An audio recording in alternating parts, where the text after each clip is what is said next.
I'm hoping that YouTube isn't just going to clip off the start of my live feed like it has done in the last one that I did.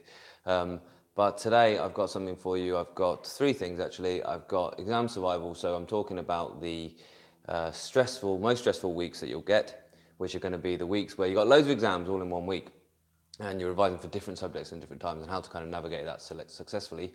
That's an idea request actually just today from Lane, so thanks a lot, Lane. Let me know if you're watching that one. I'm also going to talk through some common evaluative points for A-level physics, and those will be useful for GCSE as well, so stick around for that. And I'm going to talk about what I think is the easiest way to actually study and how to get the most out of the videos that I, myself and other YouTubers make, which are like exam question playlists. So I'm going to start with that one, okay? Now there's actually only really 1 week to go. It's not even that. In fact, next week really is the start of the exam series proper, really. The first kind of large cohort GCSE exams are going to start next week, and A-levels shortly after that. So the first thing I'm going to talk about is how to get the best out of exam question playlist, okay?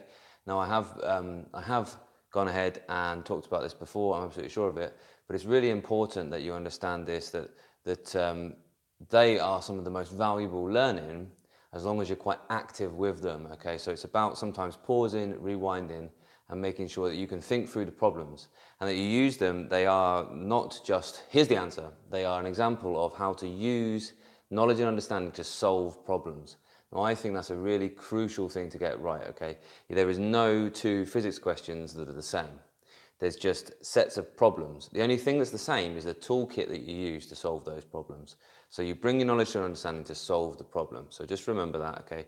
Learn not the answers to the questions, learn how to solve the problems. Now I'll say one thing about that then. These videos should be the most popular videos on my channel, but they're not. Now I've just completed the first paper for AQA specimen paper and GCSE OCR, and they are ready and they're linked up all down in the description, and full exam playlists for Edexcel. And I'll say that they're for Edexcel A-level physics, okay, but they're useful for every A-level, because the solving of the problems is the key bit to take in from them.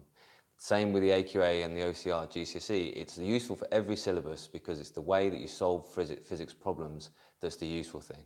So when you watch an exam playlist, and I encourage you after this live stream's finished to spend tonight actually watching an exam series playlist, right? But think about it, skip ahead when the questions are too easy for you, and rewind when you need to go over something to really get it down how to do that. Okay, they're all linked up for you below. So after that, we're just going to talk about, I'm going to talk about typical evaluative points. Okay, now, actually what I've done in the description is I've just listed out the A-level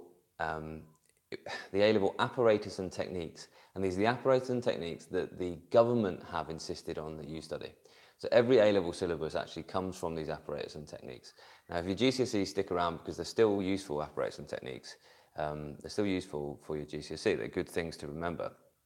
Okay, now they're listed in the description, so you can have a little look below. It should make sense from the core practicals that you've done. The core practicals are the ways in which the exam boards have met the criteria, apparatus and techniques. I've got a video for this, and I didn't link it below actually, but you can find it. Practical questions in A-level and GCSE physics. Okay, but this is going through some of those apparatus and techniques. Okay, and I'm just going to talk through them. It's not exhaustive, all the typical evaluative points, but these are some good things to just list out and memorize these key phrases to use when it asks you to evaluate. And usually it asks you to either evaluate a method or some results. Keep those two things separate. So these first things, apparatus and techniques, are about evaluating a method. Suggest a way to make a measurement more accurate, that type of thing. Not evaluating the results. There's lots of questions on like, criticize this person's results. They've made 2 errors in recording the results, that's separate. This is about how they've taken the measurements, how to be accurate. Okay, so firstly they've talked about analogue techniques, okay?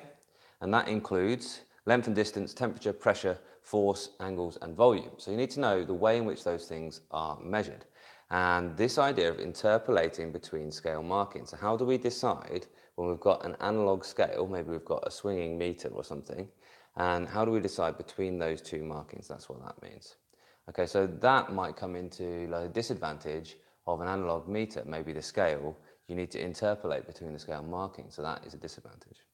It might be interpolating between scale markings with analog meters, might be about parallax error, getting down to eye level, getting to 90 degrees to the scale, that type of thing.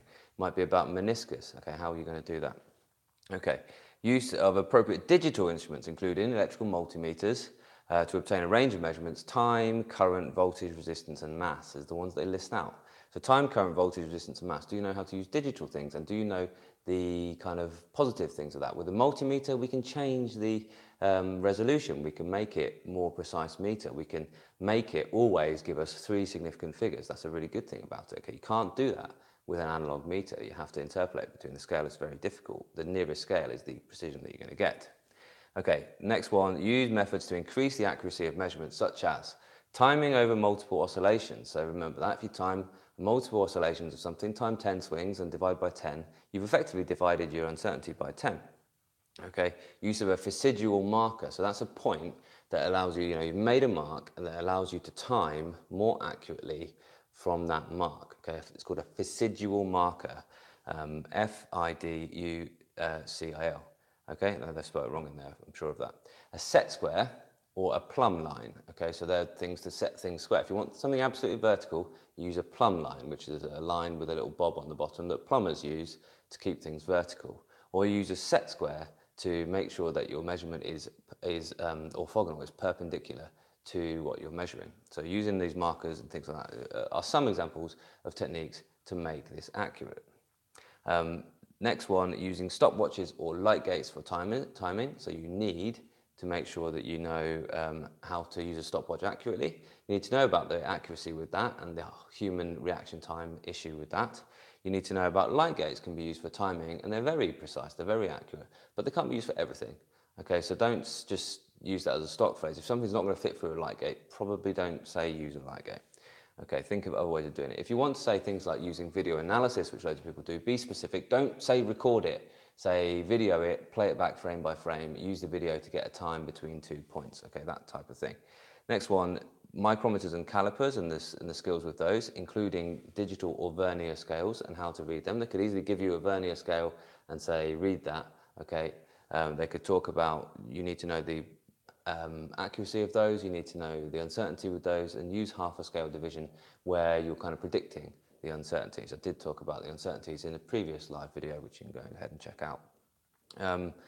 Constructing circuits from circuit diagrams. We don't obviously have to make them, but you need to analyze and interpret or be able to draw circuit diagrams for DC power supply cells, range of circuit components, including those where polarity is important.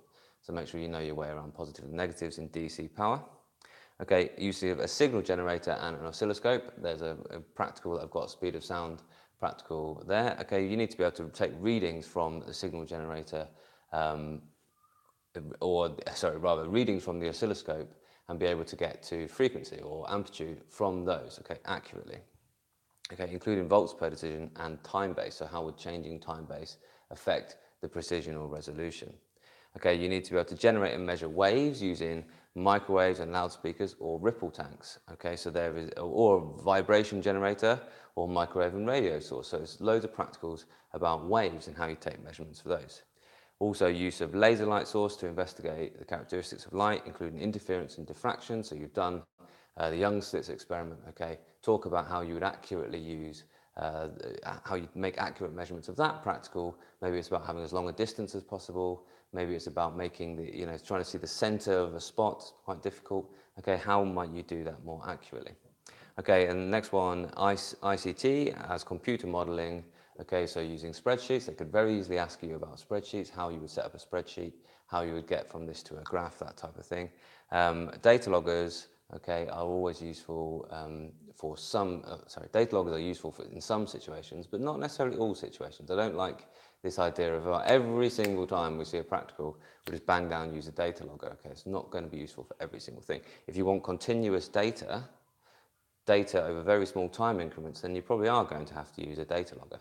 Okay, there is a reason for using a data logger in that situation. So it reads out the data continuously over very small increments of time. Okay.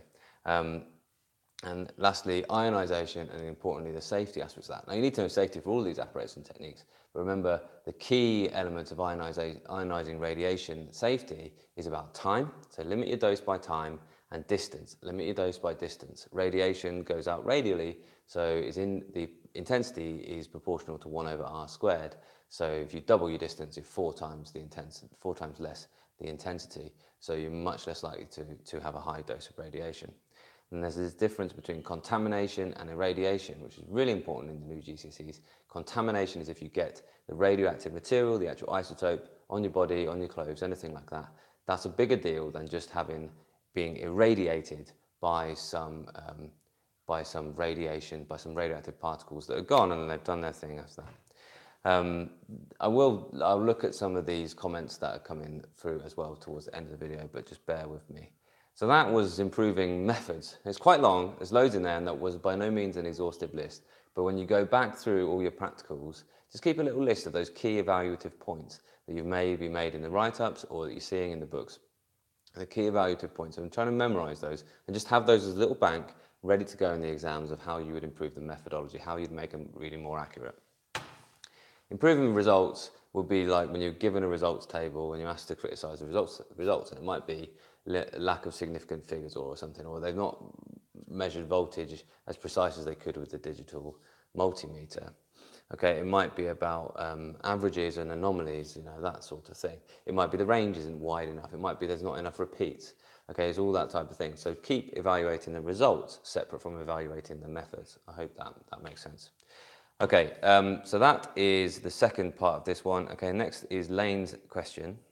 And Lane asked how to study when you've got a really busy week full of exams. Okay, now I thought that was such a great one that I jumped on that, and that's today's live feed, the main part of today's live feed. So you've joined at the right point if you've just come in now, because the most important part of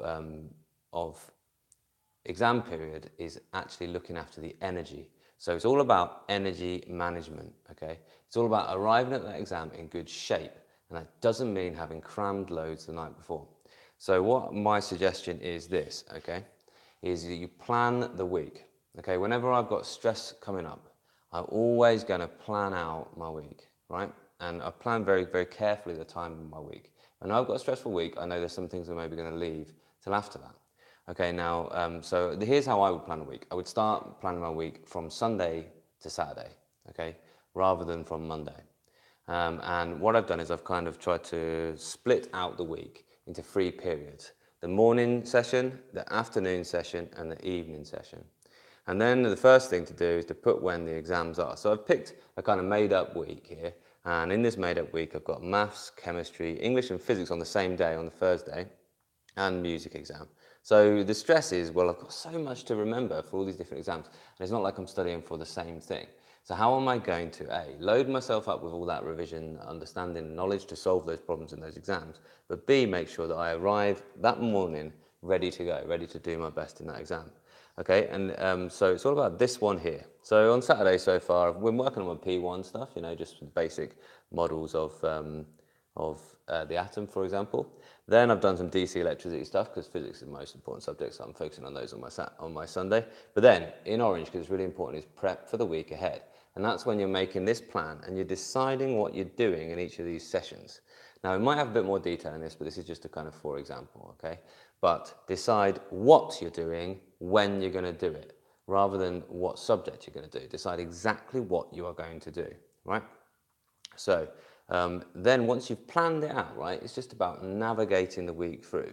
There's some important distinction between the different sessions. So on Monday I didn't have an exam, so I've done some really kind of hard work in the middle of the day, right? I've done some massive polynomials in maths, let's say. I've done some really important stuff, and I've done the mechanics modules in my A-level maths, because they're quite tricky, they're quite demanding. So I've done loads of really hard work during the day on Monday. Didn't have an exam that day. But in the evening, I'm just doing some kind of simple memorising some equations for that maths exam that's coming next. I'm not going to do too taxing. I'm not going to spend trying to tackle the very hardest questions. This is not the time for that. This is the time just before that exam.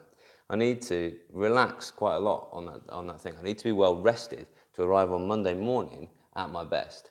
And I need to get myself to bed nice and early. And I would say for any of these exam period weeks, get to bed you know, twice as early as you normally would think is acceptable. You know, like really go ridiculous on it. But do something to relax yourself so you're not thinking about the exams throughout, you know, when you go to bed. Okay, there's no point in that. No point in going over the exam over and over and over again in your head before you go to sleep. You just won't sleep well. Then you got your maths exam, you do that, and then you're thinking about the next exam, the chemistry exam. So I'm going to do some quite tricky mole stuff straight away after that, and I'm going to do some quite tricky titrations. I'm going to work hard the night before, I'm going to do something quite taxing. But the session before the exam, I'm just going to go and I'm going to look for those typical memory explain exercises, you know, explain how electrolysis works, explain, you know, just the simple explain kind of processes, parts of chemistry. I'm just going to go over those explanations and make sure they're there in my short-term memory. That's the key.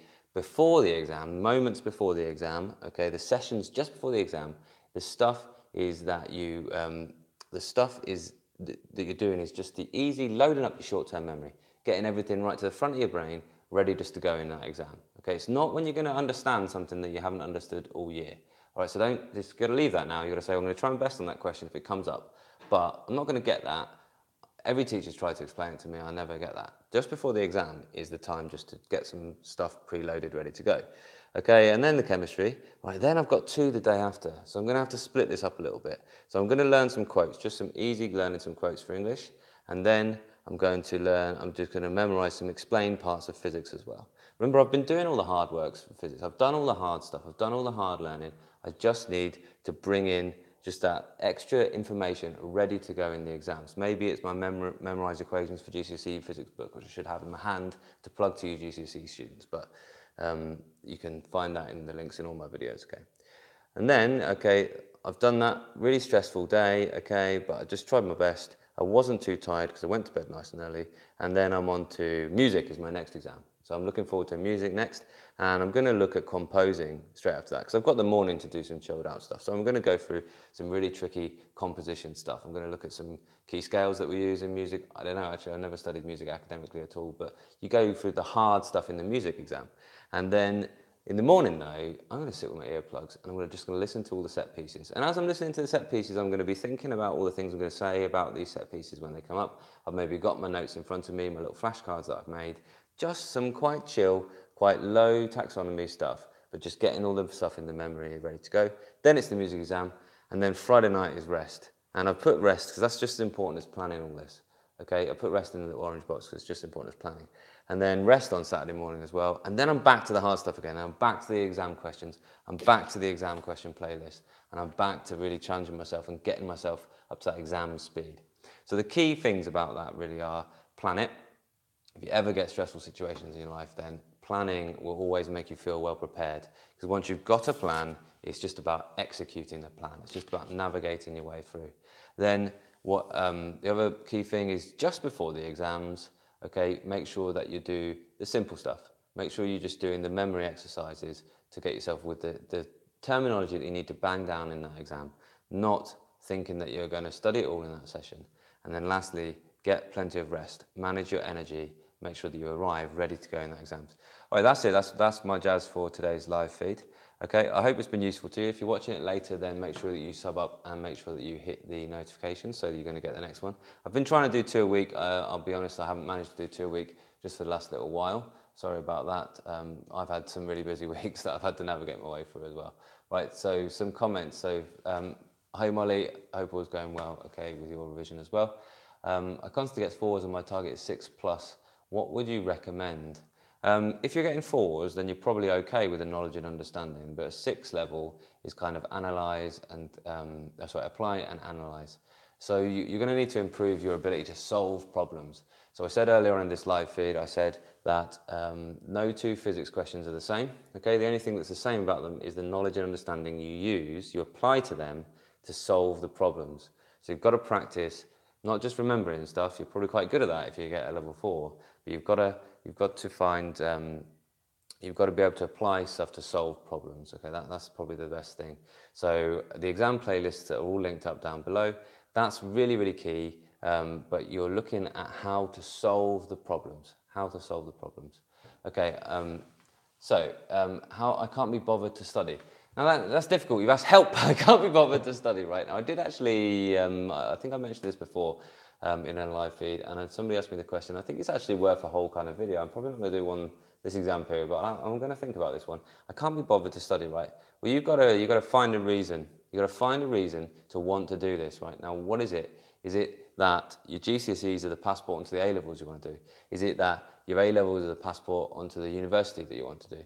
Is it that the university is the ticket to the career that you want? All right. Is it that you just actually really enjoy physics?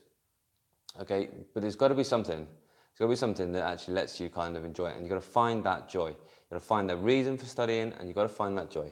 All right, you can do it, buddy. Okay, I know, like, okay, lethargic. It's probably why you're sitting here watching YouTube, Maheen, right? So you've got to maybe just get yourself off the YouTube now, okay? Like, and get the books out, okay? Or you've got to Google some. You've got to read some quotes. You know, dig up Feynman quotes. Here's one Feynman quote that I've been telling to my classes, really annoying my classes with recently, and I don't know where I found this one, okay? But a Feynman quote was this. It's here's Feynman's technique to solve every problem in physics. Firstly, write down the problem, then think very hard, then write down the answer. And it's actually, it sounds really silly, I know, but it's actually all that think very hard stuff, which is the key part to that.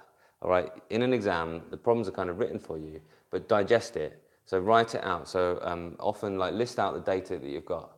V equals this, U equals this, A equals this, and then go and get your equations and try and plug it in and try and solve that problem, and then hopefully you'll arrive at the answer. A-Level Physics Online has a really good video. I think it's actually called RTFQ, but there's one way to talk. So I think it's called something like how to solve every physics problem. Okay, find that video, because one of the things he says is his technique, step by step, six steps to solving every single problem, and the first step is draw a diagram if you can. And I think that started because I've been talking about how to stay motivated, right? That's from a Feynman quote. So read some Hawking, okay? Just find some quotes. Have you been to CERN? Do you know about the cutting edge particle physics? Okay, try and find the joy in it. When you do the past papers and they tell you about these amazing experiments that happened in the 60s, look them up. Yeah, find out why they're amazing. Find out why people care enough to study this stuff. Okay, because you picked it probably. If you're doing A-level, you picked it, bud. Yeah, so there must have been a reason for that. So now focus. All right, Adam Steele, do you have a list detailing a methodical way to answer any exam question on practical and A-level physics? So a list of what to include in every response to a practical. No, I don't know. The kind of practical questions are a bit new to us all, right? So there isn't kind of that many resources around them. But again, it's the same principle. You've got to get your toolkit ready. So if you list out all the possible things that you think are good evaluation points, all the possible graph skills and everything like that, it's just about working out which ones to apply to that particular problem. All right, so that's what would be my suggestion, rather than thinking how to solve every problem in every practical. The other things is in the Edexcel, there's question and answer at the end of every kind of Edexcel exam, every practical sheet. Okay, now if you learn the answers to those questions, you're pretty much going to go through all the things that they're likely to ask you anyway. Okay, yes, absolutely. Go to bed early before every exam. Hi, Cindy. And make sure that you are well rested and arriving there. Do you have a link to practical questions? I don't have a link to practical questions, but the exam playlist to go for is the General and Practical Principles of Physics exam playlist down there, right? So go watch all that. As I said at the start, these exam playlists should be my most popular ones. Okay, so go ahead and look at them. It's the GCSE. If you have to do that for GCSE, then there are kind of examples in those two specimen papers for AQA and OCR, but there's the same kind of questions for all exam boards. There's examples in there that are going to see exactly what type of exam questions they're going to ask on the practical, so that's useful. What's the hardest topic in A2? No, I love simple harmonic motion. I don't think that's the hardest. I really like it. I really like it because I just enjoy the link between the sine waves, the displacement, velocity, and acceleration sine waves, and how they're the gradient of each other, or they're the integral of each other, the differentiation and integral. I just love that stuff. And I don't know if you've ever seen somebody swing a ball, swing something on a stick, and it looks like a circle. but in one dimension, it looks like an oscillating thing. Hang on, let me get my balls. One of my favorite demonstrations. Wait.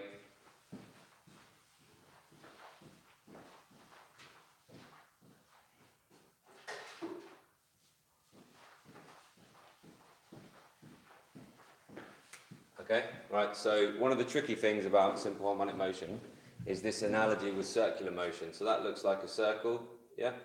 Okay, that's a thing which is oscillating in a circle, okay? It's centripetal motion, all of those, F equals mv squared over r, all of that jazz, the idea of radians per second, the angular velocity. But if I do that same thing side on to the camera, it looks like it's just going up and down in one dimension, okay, with the vertical dimension, with simple harmonic motion. Okay, so this is the analogy between circles, so sine and cos and all that jazz, okay, and simple harmonic motion. If I slow it down, because obviously the frame rate's not going to be great, it's not going to be great over the live stream on my 4G either, I'm sure, but it's going highest velocity in the middle, okay, lowest velocity at the two sides, maximum acceleration there at the two sides, okay, no acceleration in the middle.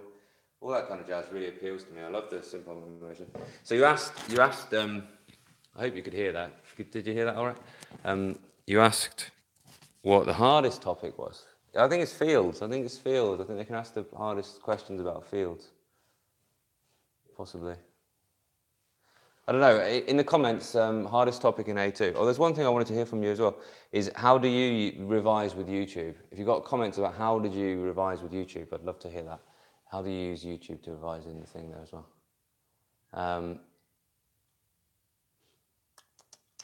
Where can I access old OCR Gateway Physics GCSE papers? I need exam practice.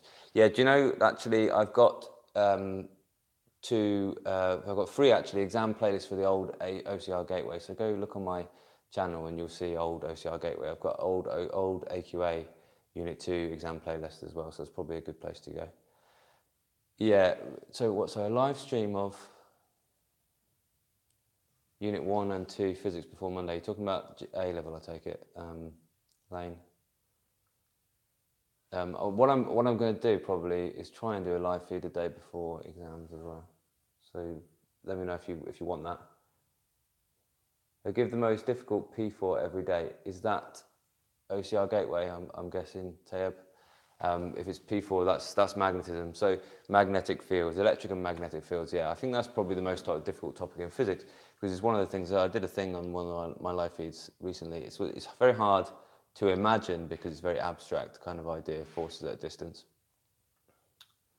Other things that people struggle with in A level would be the quantum stuff, okay, and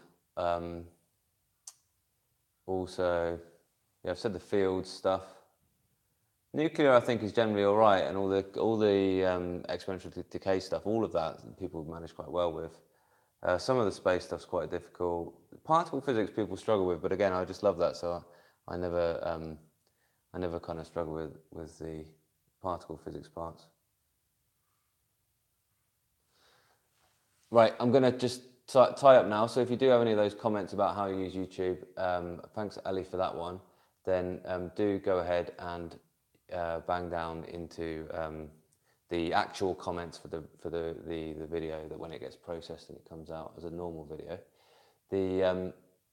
Yeah, Ali Tausef, right. I use YouTube as a Kickstarter for my brain. I wouldn't say it's good to learn something completely new from scratch, but it's good if you don't understand something and need to hear it elsewhere. Yeah, absolutely.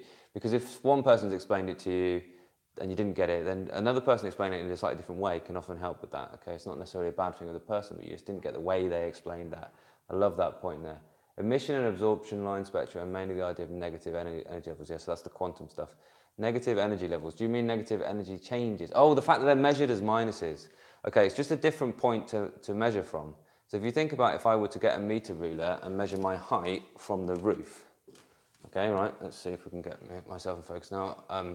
Then if we call the roof 0, the ceiling 0, then my height would be minus, like, I don't know, 80 centimeters or something like that.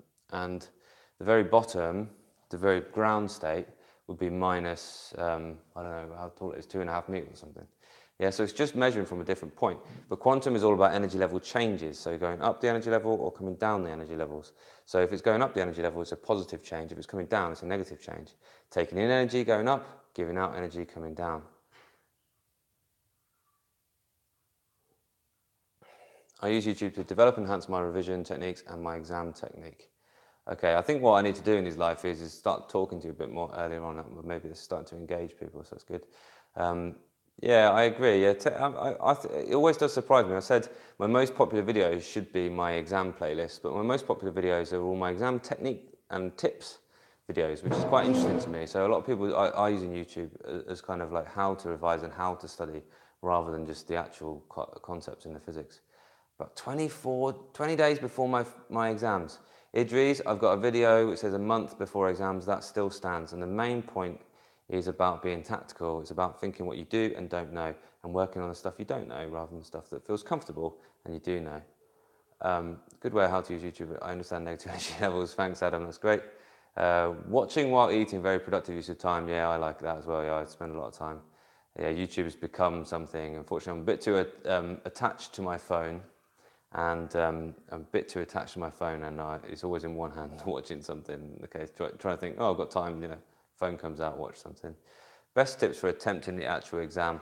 I've got answering GCSE and A-level physics questions video lane, which if you just type that in, a lot of people do this when they want to find my videos, they type guerrilla physics afterwards. So if you type answering physics questions, guerrilla physics, I'm sure you'll see that. It stars Gary Guerrilla as a whiteboard. Okay, and it has me talking to Gary like this, and it explains my little technique for answering GCSE and A-level questions, written ones and calculation ones. And I did it again in the live feed. Brain freezing the exam. Just chill. Just go to your happy place for 10 minutes. Come back to it if you need to, but make sure you do come back to it. Have a good evening, Adam. Have a good evening, everyone. I'm going to stop this. This is the last one. Don't ask me anything else. Write in the comments, the real comments below, if you want to ask anything else. When doing graphs, will the scanner pick up pencil lines or do it in gem? No, graphs, yeah, use pencil.